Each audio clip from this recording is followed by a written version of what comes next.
Thank you for joining us today. Happy Eclipse Day, obviously. We'll see if the world ends or the sky falls, whatever. Let's go ahead and get started here. Got a lot to cover. My name's Brian. I am the CTO here at PCA Technology Group. Also a certified ethical hacker, a bunch of other letters behind my name. That's not important. But basically, a lot of the stuff I'm talking about here, I actually know how to physically do. In order for me to talk intelligently about it and protect our clients, I obviously have to know how to do some of this stuff. So that's really all that means. Our agenda, we're going to cover why cybersecurity. We're also going to cover some of the most common attack vectors that are out there. USB, mobile, IoT devices. What exactly does that mean? We're going to cover shadow IT. If you've never heard of that before, we'll introduce that to you. And then finish up with passwords and multi-factor or MFA. So first of all, why cybersecurity? Well, anybody that watches the news, surfs the internet, anything like that, you will probably have seen some type of events. If you're AT&T customer, you probably, or have been sometime in the past, you've probably seen that they were breached as well, and all that client data has been posted or is being stolen, and will be posted or sold probably. It's one of those things where it's everywhere. If you really have to be cautious and try to avoid a lot of this stuff that you can. So the idea is that, you ultimately you're trying to protect your employees, your organization, client data, and well-being. That's obviously the whole point behind cybersecurity.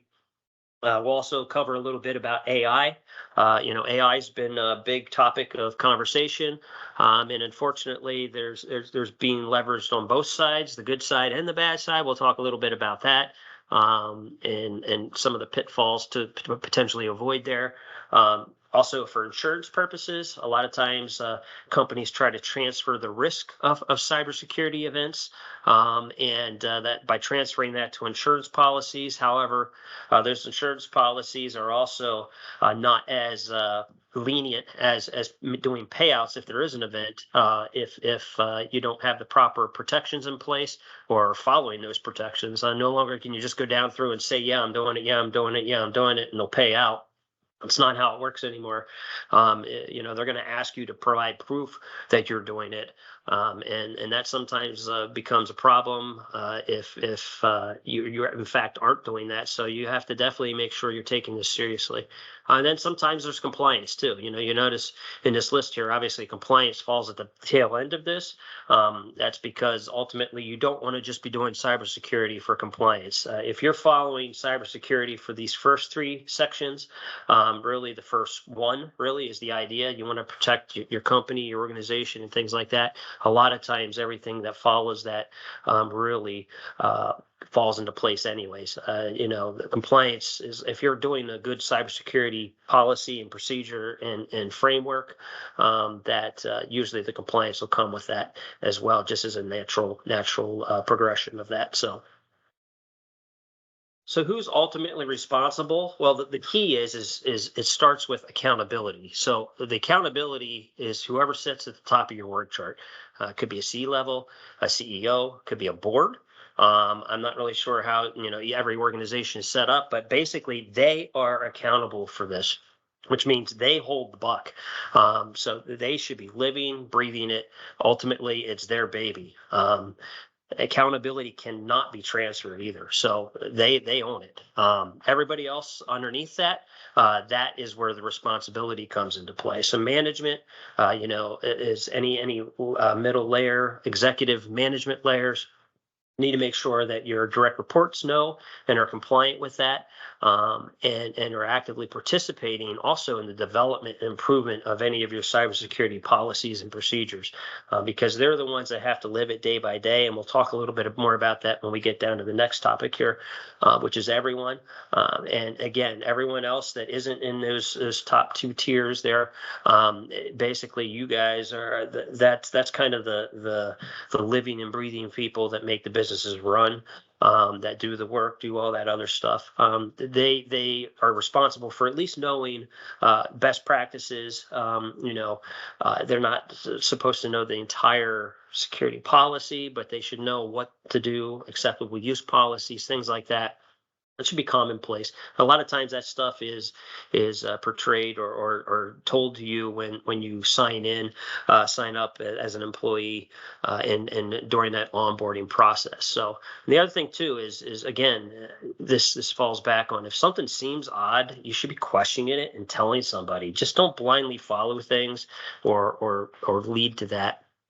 And again, everyone needs to be part of this policy, because you might find as you go on that maybe the top of the org chart thinks this is a great idea, until you realize that you get down through the layers that, what, this is really making my job harder, or things like that. That needs to be brought to the attention, because sometimes policies need to be changed in order to handle business needs and business processes as well too, because you don't want to be creating policies that create obstacles and hurdles to get things done efficiently. That's why you need that layers of an input from everybody, because sometimes the top doesn't necessarily see those in the weeds type things that maybe the manufacturing person that's running a CNC machine out in the warehouse or something, maybe they don't see that. And you know what? Hey, I can't get my drawings. I have to, spend 2 hours to get my drawings from someplace to here before I can get, the machine even set up. That needs to be brought up, because then that's probably something that needs to be changed and modified. So ultimately, everyone is responsible, but again, accountability stops at the top. That's who owns it. Responsibility can be transferred. Accountability cannot. So how's all this done? Well, the bad guys rely on something, could be the human firewall, is what we call it basically, and it's done through social engineering. So think of it as manipulating folks to get them to do what you want them to do, and that's literally what it is. So it's either it could be done in a variety of different ways. Most of this, most social engineering right now is done via phishing. I would say probably 90% of the social engineering tactics that are out there are done via email. So we're going to spend a lot of time talking about that, but it's just basically manipulating someone into doing something that you want them to do. And we'll show you examples of what that is. Most of the common attack methods, as mentioned, email, phishing, spear phishing, business email compromise is what BEC stands for. Sometimes you can leverage social media as well to gain reconnaissance information, or potentially get you to add me as a fake friend or something like that. Some of the trends, obviously, if I get you to fall for one of my traps, I could put ransomware on your machine. I can steal your data and threaten to post it on the internet and try to extort money out of you for me not doing that. Sometimes you might get hit by both. Ransomware is basically them locking your data to where you can't access it. And the only way you can get access back to that is, one, if you have good backups that they didn't compromise, and the other one is, or you pay the ransom, which is usually some form of cryptocurrency that will supposedly give you the key to unlock that data. Again, sometimes they get you both ways. They do ransomware and they steal your data, so they not only threaten to sell your data, but they also lock your data. So they might have both things. The other thing too to mention is, a lot of this stuff isn't just necessarily groups anymore. There's a lot of automation out there. There's services that are being sold on the dark web that automate this procedure. So no longer is this a event that necessarily needs skilled individuals, unfortunately. Really, all you need is some financial backing, and you can sign up for one of these subscription things. They give you a piece of the whatever they end up getting, and they take obviously some too. It's like a subscription model. It's not necessarily that you have to have the skill sets anymore. And AI also increases this as well too, and we'll talk a little bit more about that. Who's behind it? Criminal groups, hacktivists, nation states. Sometimes it's insider threats as well, and when I'm saying insider threats, I literally mean somebody on the inside, and they may be doing this unintentionally. Again, it's through that manipulation that could potentially happen. Occasionally, there might be an actual person that is being malicious intentionally, but very rarely is it. It's usually done without their knowledge, and they just become that insider threat without really realizing what's happening. Attack vectors, cloud or internet is more likely than not going to be the ultimate attack vector. But you do need to be aware that mobile phones can be used too. Physical on-site is also a potential too. That's something that you need to be completely aware of. It doesn't happen often unless you're a big target, but it could potentially happen. So just be aware of that. So that leads us to web browsing. So when it comes to web browsing, when you're on work machines or any type of work resources, try to keep your surfing limited to business use only. By doing that, it limits your exposure to potentially unknown sites or malicious sites that you may stumble upon. And it just makes it a lot easier to stay away from some of those ill-intentioned sites if you keep things for business use only. So what I mean by that, that means, I know Easter just passed, and sometimes people have younger children or maybe grandchildren. Don't be surfing for Easter presents or baskets or stuffed animals, chocolates, whatever on your business machine. That's not business use of your machine. You should be doing that on your personal machine at home or maybe on your cell phone. When you're on break off of the company network. The other thing too, social media. Social media is a big way of getting information. So the idea is that you should be staying away from social media the best possible. If you use that, I know a lot of companies use that for marketing purposes. However, if you do that, I'd recommend you staying as vigilant as possible, because there could be a lot of stumbling blocks and things on social media that could potentially cause harm to a business. So the other thing too is you want to keep your browsers updated. You want to keep them updated to the latest versions. Usually, most of the browsers will tell you and alert you that they need updates, and I'll show you that in some upcoming slides here. The bad guys are also leveraging this too, so you also need to be aware of that to try to trick you into, again, downloading a malicious version of this, and I'll show you that in some upcoming slides here. Pop-up windows as well too. A lot of times you can minimize pop-up windows by keeping your surfing to business use only. Most of the browsers nowadays do have some sort of pop-up blockers in them, which help with this. However, you do want to try to avoid clicking on pop-up windows and things like that that look a little suspicious. If you find one of those, it's possible that you could hit Control W on your keyboard. That will close down the window with focus, or you could potentially hit Alt F4 on your keyboard, and that will close down the actual home browser window. Now, you will lose some other tabs that go along with that, but in a potential questionable situation, it's better safe than sorry. Again, hopefully most of the browsers will stop most of these anyways. And if you do follow that #1 rule there, a lot of times you won't fall into these potential malicious versions. And a malicious version, basically all it is, it looks like a pop-up window. It's designed for you to click on, the close button or the X button. I want you to click on those two areas. Again, I'm manipulating you into doing what I want you to do. When you click on those areas, it will close that window, but there's also a window underneath it. It's called a pop under that actually is going to download something when you click on one of those two areas. And it probably will allow me to get into your machine later without you realizing it. So that's kind of the idea behind the pop-up windows. And again, if you keep that surface, that surfing limited to business use, it definitely keeps you away from a lot of those malicious versions of those pop-up windows. So this is another tactic that the bad guys are using. So this kind of does twofold things. So there's two things that they're leveraging here. First, people don't like remembering individual logins and individual passwords for every single site that they log into. So what this is leveraging is the fact that people don't want to do that.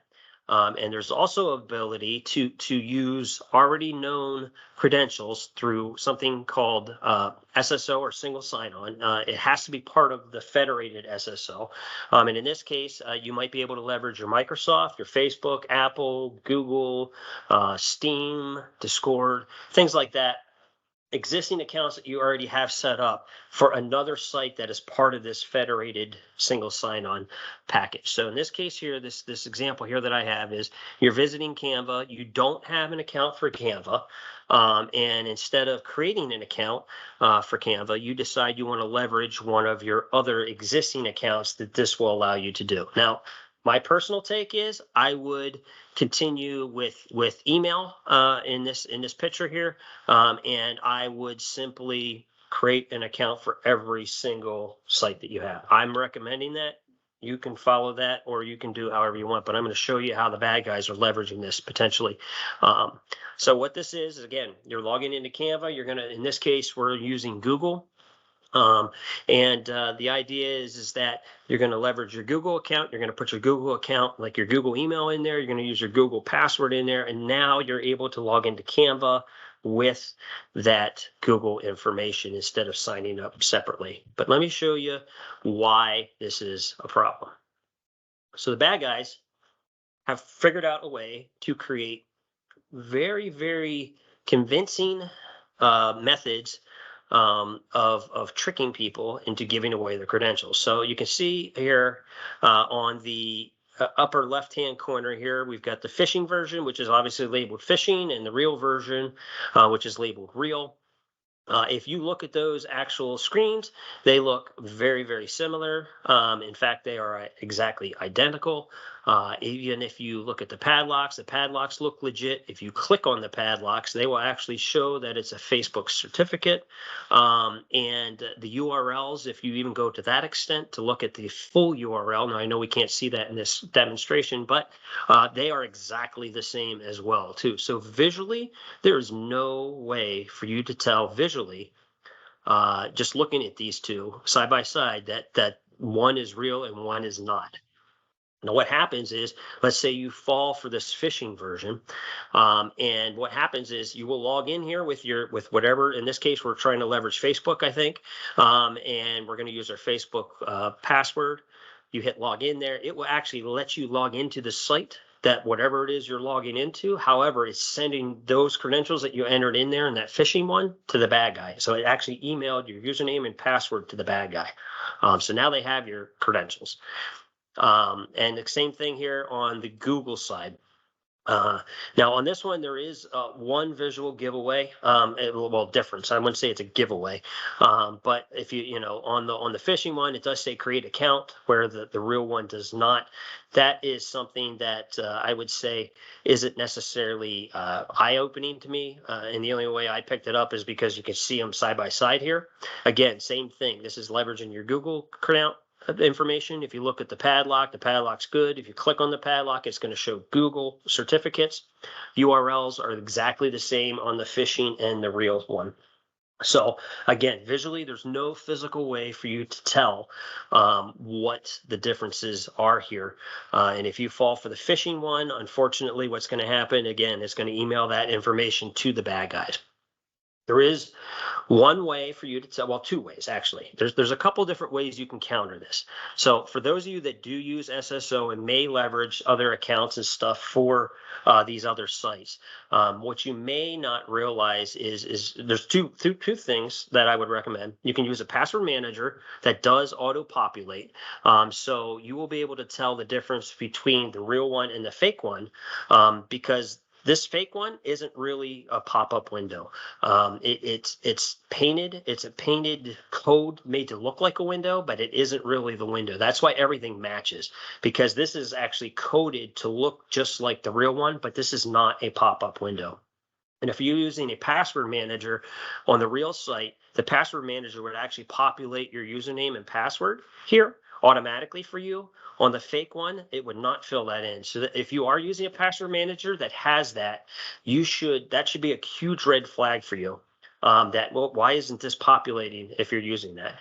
The other way to do it too, you can grab that top bar with your cursor at the top window bar, and you can actually try to drag that window outside of your browser window. So this is going to pop up whatever website you're trying to use this on. This is going to pop up and ask you to put those creds in when you try to drag that window outside of your browser. So try to break the border of the browser.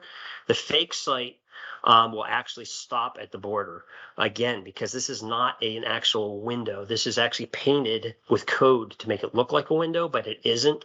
Where the real one, it will normally let you drag it out to your desktop outside of the browser and actually open up as a separate window. That's another way to tell too.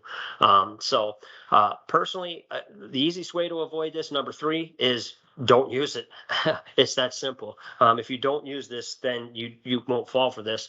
I would recommend, again, setting up separate accounts for every single site you go to. Use a password manager to store those. It's easy to remember, and you won't fall for these type of things.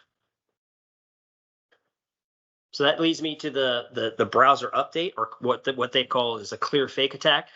So basically what this is when you go to visit a website, malicious website, again, if you keep your browser limited to business, you probably won't fall for this. But if you don't listen to that recommendation, you could potentially stumble upon a site that says, oh, hey, you're great. I'm glad you visited our site, but I need you to update your browser. I mean, it's literally telling you on the page, you need to update your browser. Okay, great. And then you click this button because it gives you a handy link. Again, I'm manipulating you into doing what I want you to do. That's what this page is designed. You click on any of those download links on any of these screens here. You're going to download either a malicious version of the browser that is set up to allow me to access or see what you're doing, or whatever. It's some type of malicious thing that's going to allow me to get into your machine. That's basically what I'm trying to get you to do, and you're basically going to do it if you blindly follow these screens. Instead of listening to this website, normally any updates, what you're going to see is usually in the sections of, in the case on the right side here, there's 3 lines at the top there underneath that X button.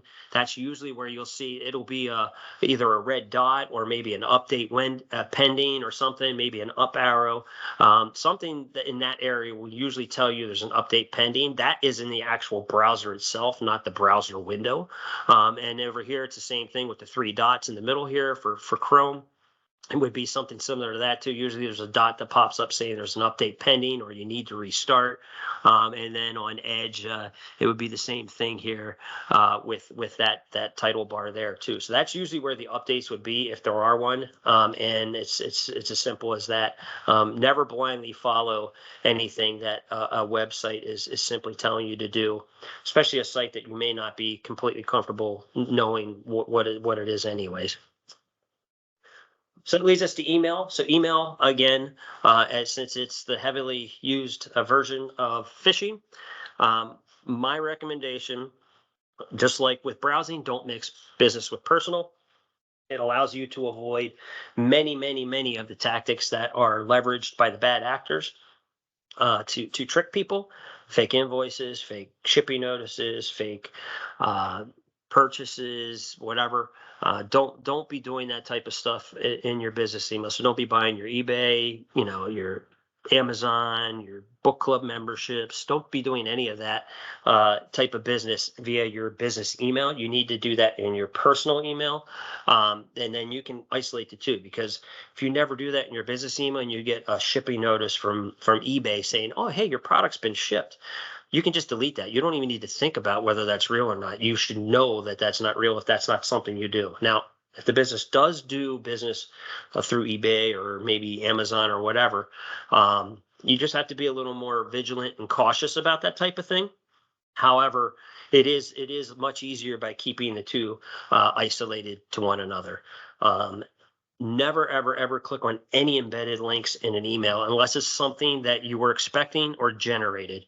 Instead of clicking on those links, what I want you to do, if you think it might be legit, I want you to open up a brand new browser window. I want you to navigate to whatever site that is, and I'll show you some examples of what I'm talking about here.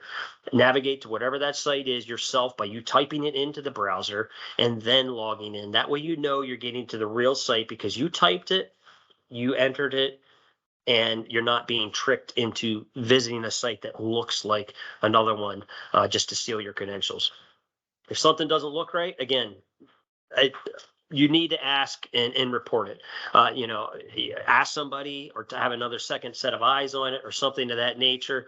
Report it before interacting any further, because that's going to be your saving grace. That if something in your gut doesn't feel right, your gut is probably right, and you should go with it. If you're a client of ours, you can call our service desk. Our service desk can quickly remote in, take a quick peek at something. Doesn't take long, and we can help you with that. So this is an example of a phishing email. The idea is that I'm trying to trick you into interacting with this email in some way, shape, or form. So what I'm going to do is send this. It looks like it's coming from Microsoft Outlook, saying that your password is expired and everybody knows they can't live without email. So again, I'm trying to manipulate the whole situation here. That's the whole point. And the idea is that I want you to interact with one of these two links. So again, if you follow my first recommendation, don't click on any of the links. You will not fall for this. However, instead of just sending you one link, I'm going to send you a second link in case you don't want to click on the first one. They look like they're going to Microsoft or Outlook.com in this case. However, again, if you look at the behind the scenes and the code of this, it actually sends you to a site that is designed to steal your credentials. So if you do click on one of those two areas, the idea is that it's going to let you put your username in there, which is usually your email address. It's going to put your password in there. Now, in my case, because I know how to manipulate folks, I will allow you to do that once. And you're going to do that, and it's going to email that information to me, and then I'm going to redirect you silently to the real site, and then you're going to put it in again the second time, and it's going to work, and you're not going to realize that the first site was a fake, and you just think you mistyped your password. So you're going to go about your merry old way and not even realize you gave your password away. The bad actors, sometimes they're not quite as intelligent as that, and they'll just keep letting you loop and loop and loop on the same fake site until you realize that something's wrong here. I don't know what's going on, and you start questioning things, and maybe you do realize you're on a fake site, but you still sent that password to them. So again, easiest way to avoid this: do not click on this. That's just the bottom line. I mean, there will be cases sometimes where there might be something that will alert you to a password expired. Great. Okay, if this is real, I'm going to go open up a browser. I'm going to go to Outlook.com or Outlook.online.com, whatever, MicrosoftOnline.com. I'm going to log in there myself because I typed it. I got to the right site. I know that's real. As soon as you log in there, it will tell you immediately that your password needs to be changed if this is legit. So you really avoid a lot of that. This is just a graphical version of what I just explained. Basically, send an email to the target. Target clicks on a fake site. Fake site, you put your credentials in there, and then I basically log in to the original site behind the scenes. So I'm not going to spend a lot of time on that. Spear phishing. I'm sure there's probably folks on this call here. There's probably been if there's anybody in HR or payroll, probably have been victimized by this, or at least been part of it at some point. Excuse me. Usually this type of thing is targeting, it's more targeted. So phishing itself is kind of scattershot. They just send blankets amount of email out there to a variety of recipients, just hoping someone clicks on something.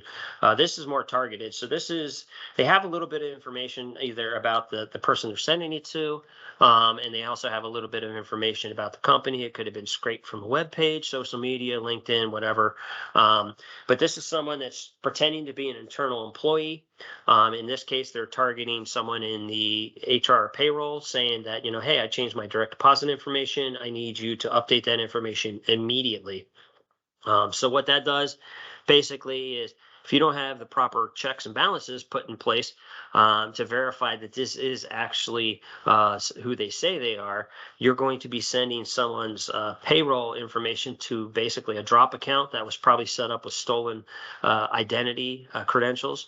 And the minute that money hits that account, it's going to be emptied out and closed. And the bad actor that sent you this email is going to be gone with the wind. And then come later that day on payday, that employee that you thought actually made this request is going to be knocking on your door wondering why they didn't get paid that week, and you're going to realize you fell for this tactic. any type of financial transactions, you need to make sure that you have policies and procedures in place to verify the authenticity of that request. It either needs to be in person, in writing, or verbally at a known phone number that you already have on record, not something that they sent you in part of this conversation. You need to have known contact information so you can literally verify the validity of these type of requests. And then whaling is something that basically, as it kind of sounds, it's going after the big fish or pretending to be the big fish. In this case, it's someone pretending to be a C-level and emailing somebody that obviously works underneath that C-level.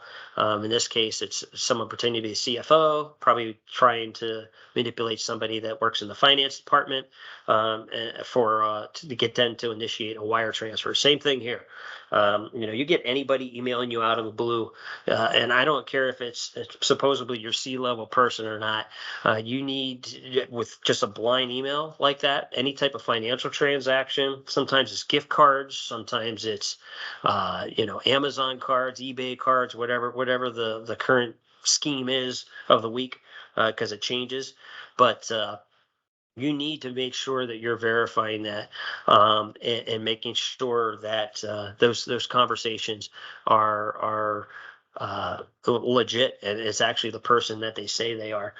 Again, it's either verbally walk up to the office and talk to your CEO, walk up to the office and talk to the CFO, whatever, or get it in writing from them, or again, call them at a known good contact number. Any type of financial request like that, no matter how big, how small. And we'll talk about this because this is something that is very interesting in the AI realm too. And I'll cover that when it gets to the AI piece.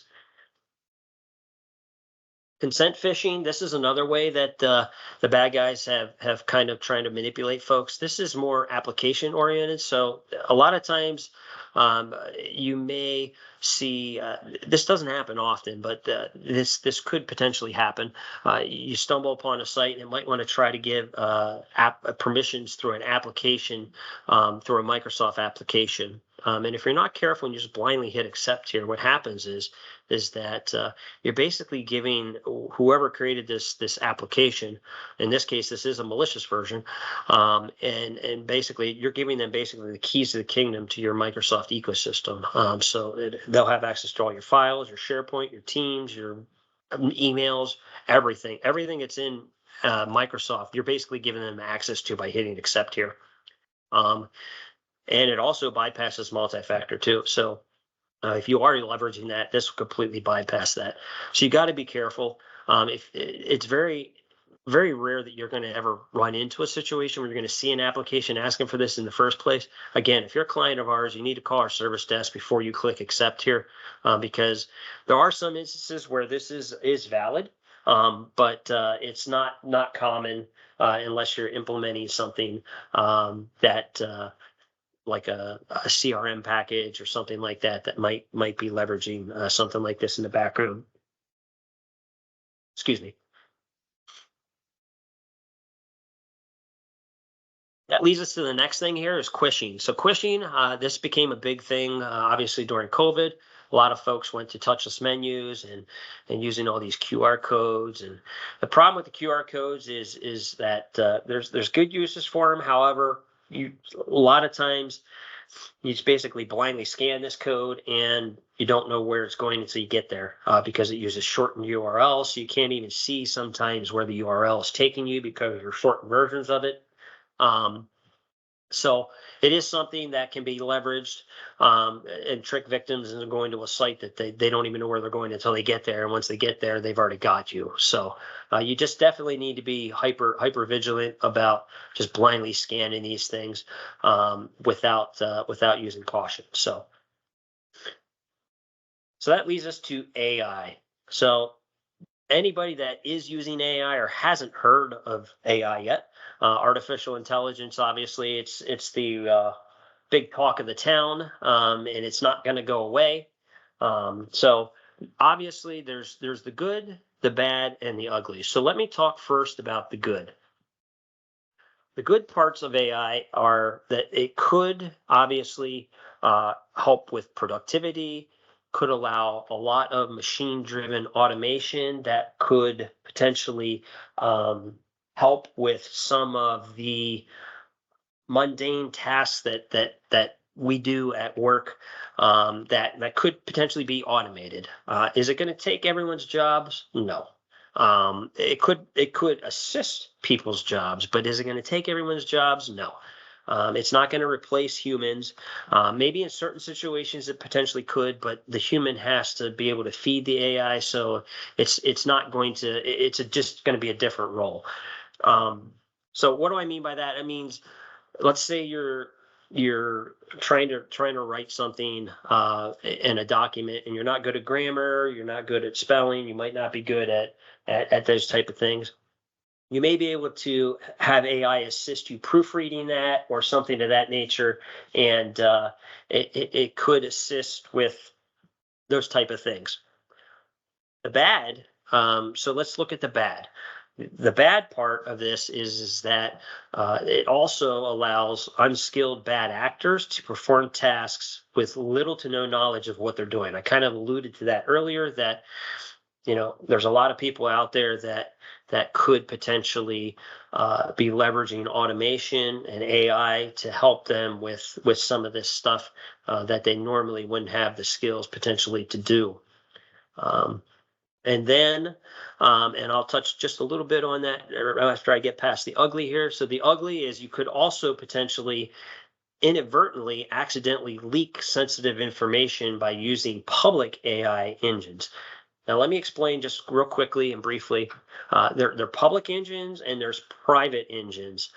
So public engines basically are designed that anything you feed into them, it's going to regurgitate back out.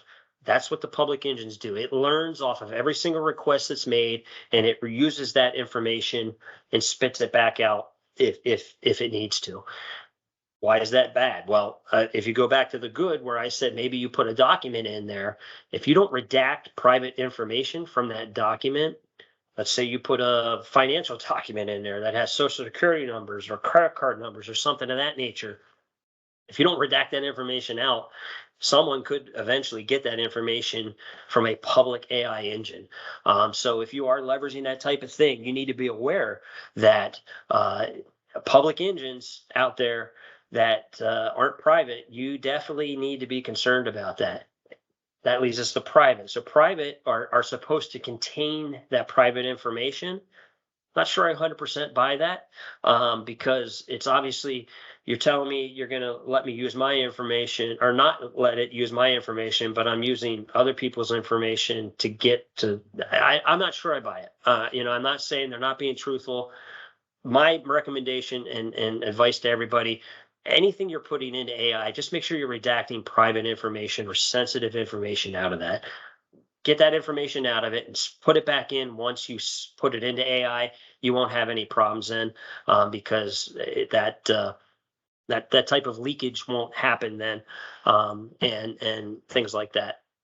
Back to the bad. The other thing I want to mention too, as I mentioned, these bad actors are able to do things that aren't necessarily, that they don't have the skills for. So I'm not sure if anybody heard, but there was a company in Japan, I think it was, or maybe it was Hong Kong, and it was an individual that obviously was in a financial position, that was invited to a Zoom meeting that was one of the attendees was her CEO, and there was a bunch of other higher officials on this Zoom meeting as well too. And this individual was interacting with everybody in the meeting, and during that meeting, the CEO requested that individual wire transfer $25 million to another account.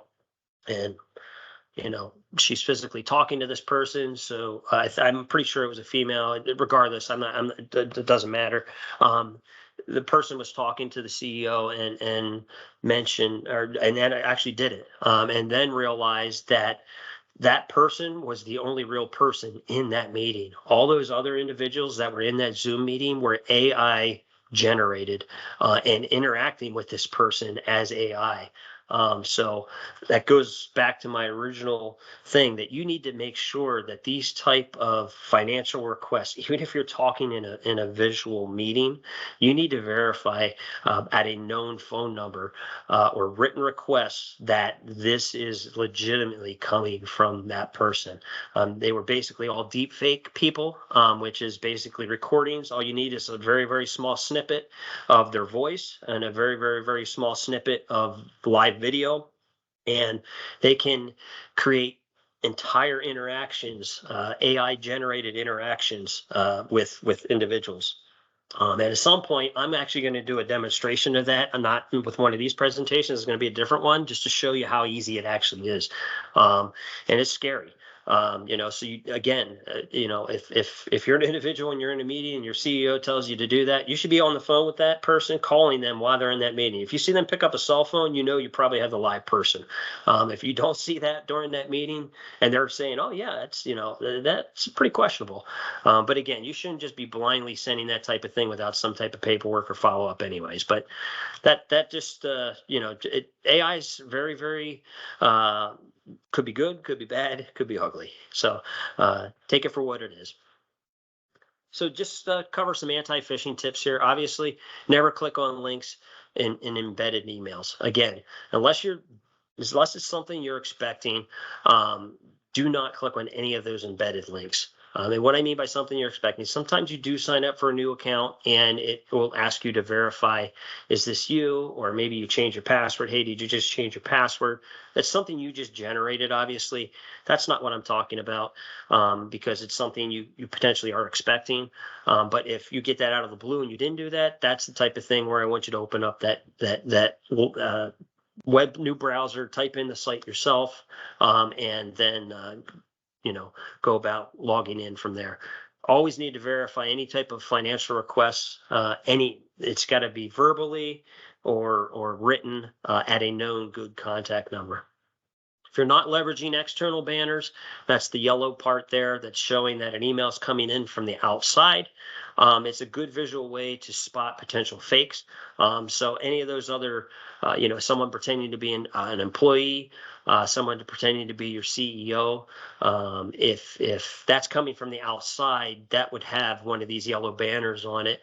And it should be a good indicator that says, you know what, hey, this something's not right here because, if this is supposed to be someone that's my coworker, why would it have this? It wouldn't be coming from the outside. It would be routing inside your organization. So it wouldn't be coming from the outside into your organization. It's a good way to visually, again, red flag it. Report, obviously, if something does seem off, the best way is to bring somebody else involved. As a social engineer, it's much easier for me to trick a single individual than it would be for multiple individuals. It's much harder to get the roost over on multiple individuals, especially if you're bringing in someone I'm not physically interacting with.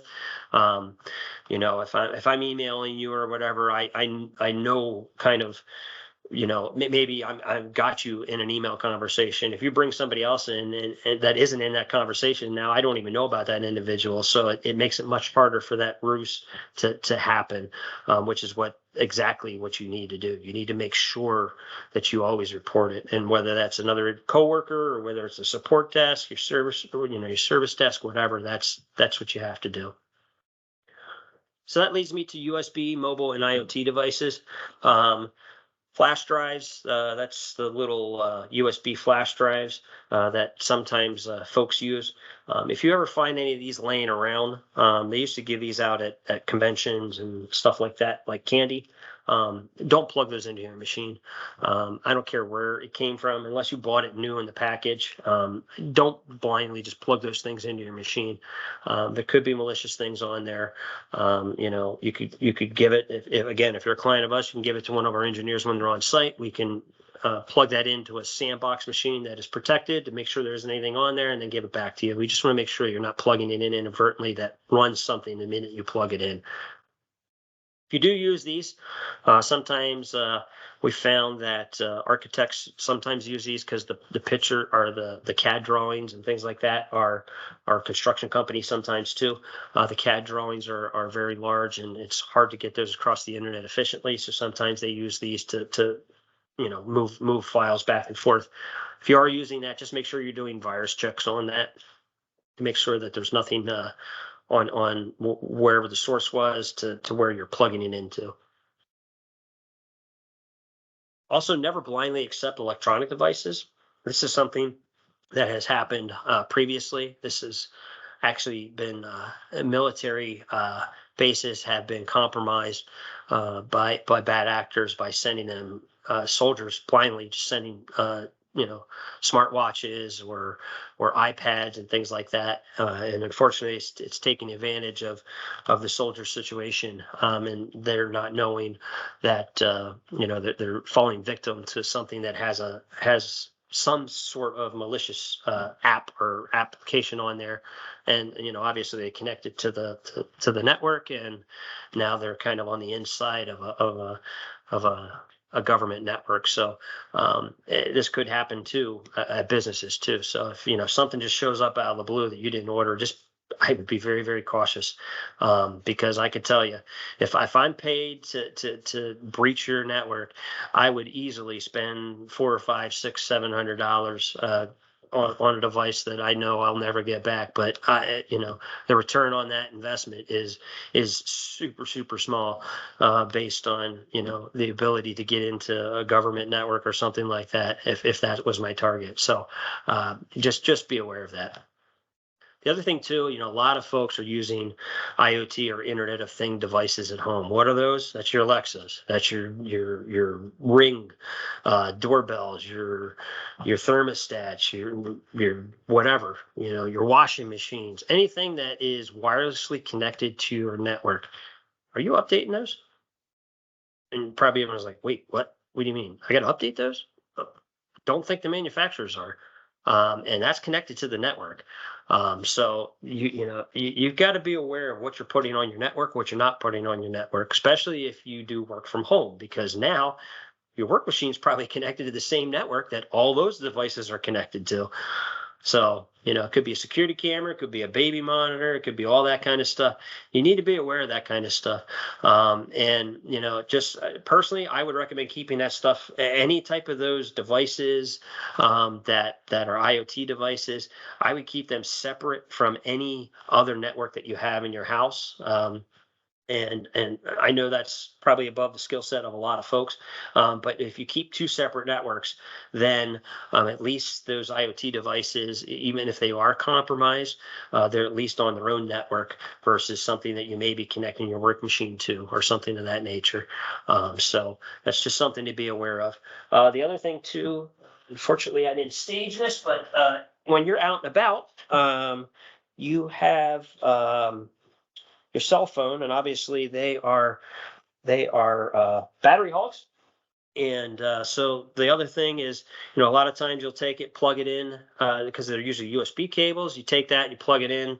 Sometimes people plug them into their laptops or desktops and charge them that way. Yes, it will charge that way, but I don't recommend doing that. I would recommend using the wall brick, which is basically the little plug that goes into the electrical outlet. Use this instead, because if for some reason your phone is compromised, it could just be waiting for it to be plugged into a computer to potentially compromise that computer as well. So this could actually be used as a transport to end up infecting an inside network for somehow, shape, or form. If you're out and about, let's say you're traveling or whatever, I would be very, very cautious of using public charging stations. So what you may not know is that when you plug this in, and this isn't the case in all phones, but most phones will do this.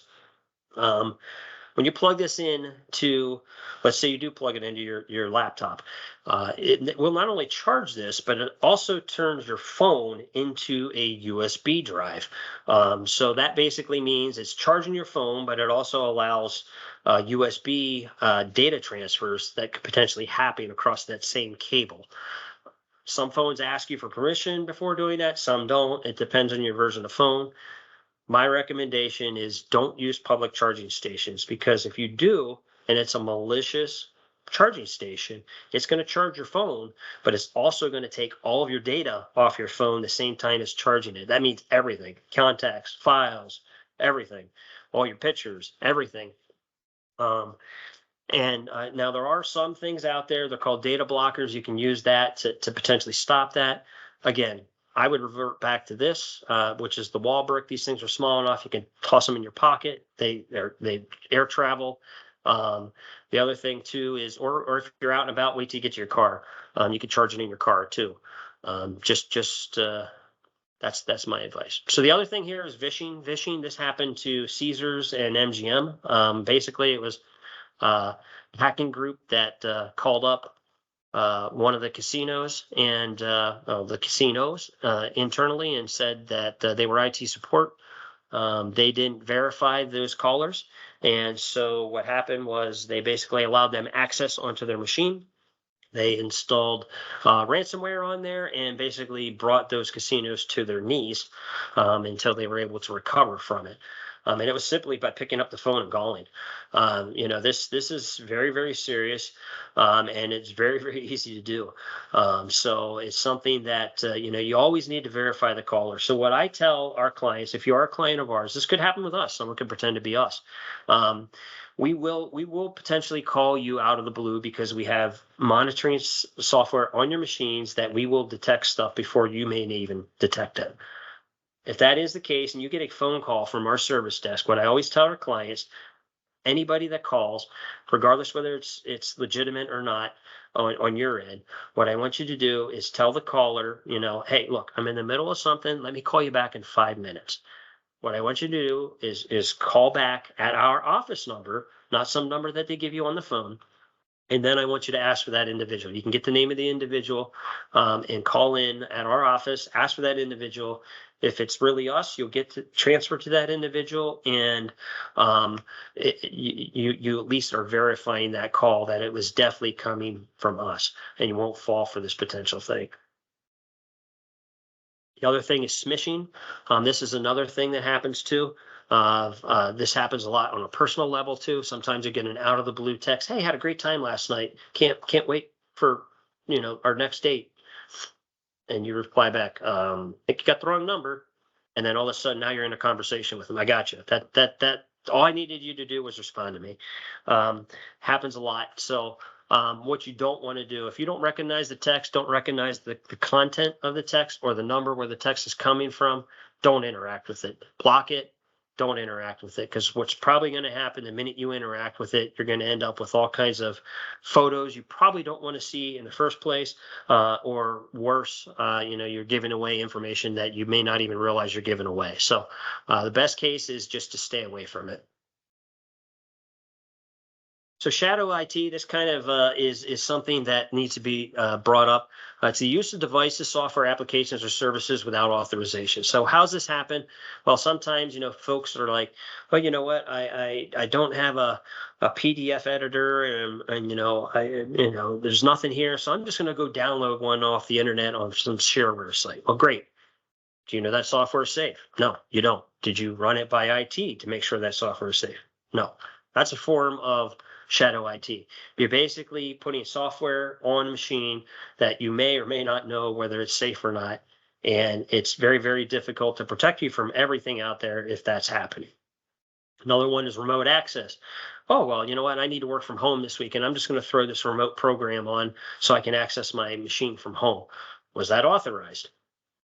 If it wasn't, someone should know about it, because, again, can't protect you from things that we don't know that's being installed on there. So it's something that you need to make sure you're not inadvertently becoming. I'm not saying you're doing this maliciously, but I understand a lot of folks, what you should do is ask, either your internal staff, or you can ask our engineers on the account what you recommend.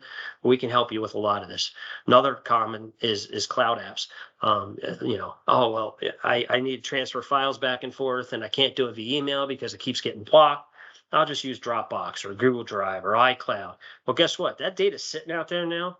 What happens if your Google account gets compromised? You've got company data sitting up there that the company doesn't even know you have up there. That's a problem. That's a major problem sometimes, depending on what business you're in. So you need to make sure that this type of stuff isn't being just blindly done. The other thing too, it kind of goes back to the security protections that we mentioned. A lot of times, and maybe there is some deliberate circumventing of this because of existing protection measures. You need to let somebody know about that, because if you need to bypass things deliberately to get your job done, legitimate job work done, that's probably the wrong control that you have in place. You probably need to relook at that and figure out why you need to do that, or it may be that the control that's stopping you is too strict. So I'm not saying there's a malicious intent here, but it's something that needs to be brought up. So passwords, real quickly, because we're running short on time here. We recommend 14 characters at minimum at this point. I know that's a lot, and everyone's probably going, "Oh my gosh." Excuse me. You also need one special character. You need at least an uppercase. You need a number. They should be rotated every 90 days. And you to leverage at this point some type of password manager or password vault for doing it. There's a lot of them out there. The only one I won't recommend is at this point is LastPass, and that's because they've had a lot of issues lately. They've been compromised 5 times. So I would definitely recommend using some sort of password manager out there. Do a Google search. There's a bunch of them out there. Dashlane, Bitwarden. There's a bunch of them. That's what I would recommend. You also want to avoid saving your passwords in your browsers. Those can be dumped very, very easily if your machine were to be compromised. And basically, you're just giving the bad guys everything you have stored in your browser. So don't make it any easier for them. You can see here how fast it takes to actually brute force a password. Now, this is back in 2023, but if you're using anything less than a 10-character password right now, a 10-character password can be brute force. That's every possible combination guessed in under 2 weeks' time. 2 weeks. That's incredible. And this number is constantly changing. I guarantee you right now, even though 14 is it says 1 million years here, I bet you that's probably down into the thousands years somewhere, because the hardware to do this is getting so much faster. This number is a constant cat and mouse game.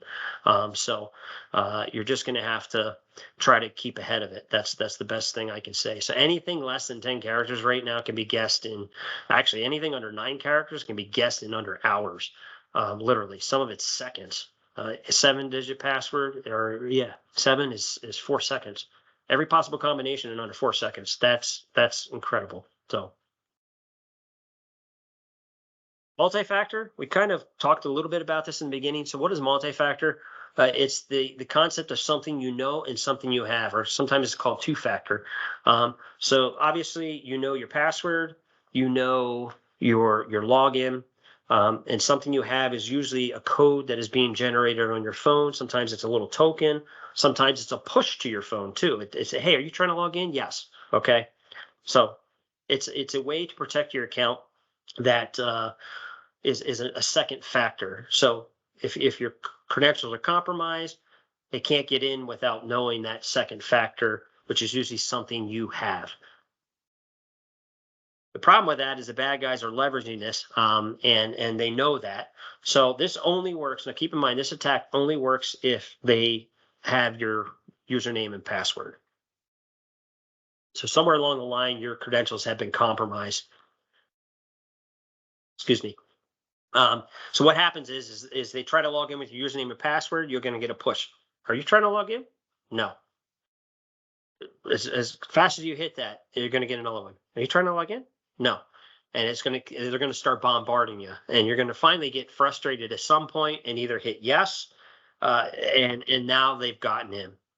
Instead of doing that, what I want you to do is make sure figure out what account is actually generating that response.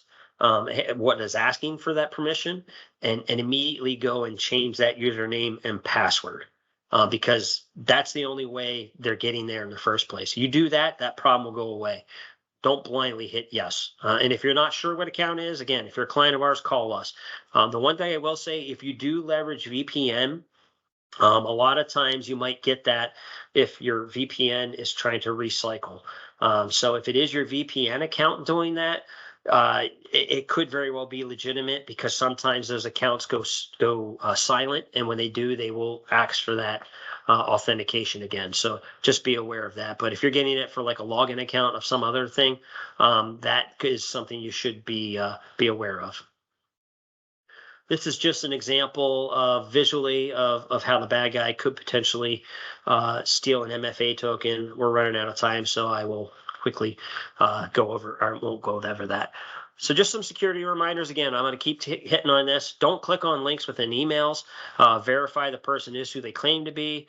Never just blindly send financial information. Obviously, you want to utilize strong passwords and MFA. Ransomware.